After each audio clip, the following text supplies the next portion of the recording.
আসসালামু আলাইকুম। ধ্রুবতারা youth development foundation কর্তৃক আয়োজন করেছিল নারীর প্রতি সহিংসতা বন্ধ করা প্রতিরোধে একটি সেমিনার। উক্ত সেমিনারে উপস্থিত ছিলেন সংগঠনের সভাপতি সহ আরও অনেকেই। সাথে ছিলেন event affairs secretary, organising secretary সহ আরও অনেকেই। আমরা এই ইভেন্টটি করার জন্য ভবানন্দপুরে একটি বাসাকে সিলেক্ট করে থাকি। সেখানে আমরা দেখি যে এখানে অনেক প্রতিবেশী সহ অনেক মহিলা সমাগম রয়েছে। সেখানে আমরা এই ইভেন্টটি করে থাকি। এখানে আমাদের সংগঠনের বেশ কিছু ভলেন্টিয়ার ছিলেন যারা ইভেন্টটি সুন্দরভাবে পরিচালনা করে থাকে। চলুন দেখে আসি ইভেন্টের কিছু অংশ।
এইখানে আমরা বোঝাচ্ছিলাম নারীর প্রতি কীভাবে সহিংসতা প্রতিরোধ করা যায়, নারীদের কীভাবে আত্মরক্ষা নিজেদেরভাবে আত্মরক্ষা করতে পারবে।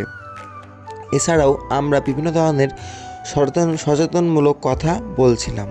তারা কিভাবে নিজেদের আত্মরক্ষা করতে পারবে, কিভাবে তাদের সন্তানদের ভালোভাবে শিক্ষা দিতে পারবে, আরও অনেক ধরনের কথা বলছিলাম।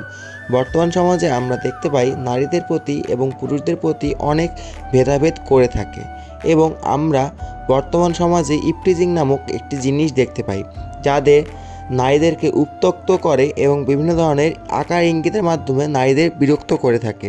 চলুন দেখি আরও কিছু সংগঠনমূলক কাজের আমরা আরও কী করতে পারি সামনের দিকে এগিয়ে চলার জন্য, নারীদের কীভাবে সচেতন করতে পারি। চলুন দেখে আসি।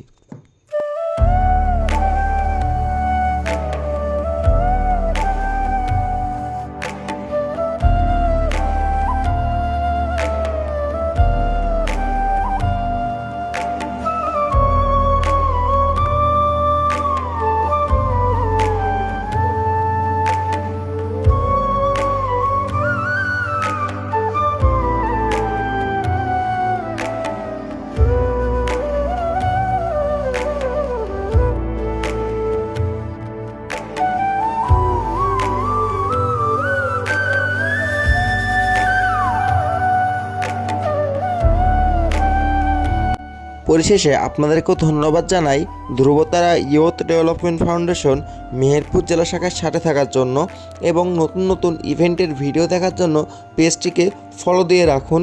ধন্যবাদ সকলকে।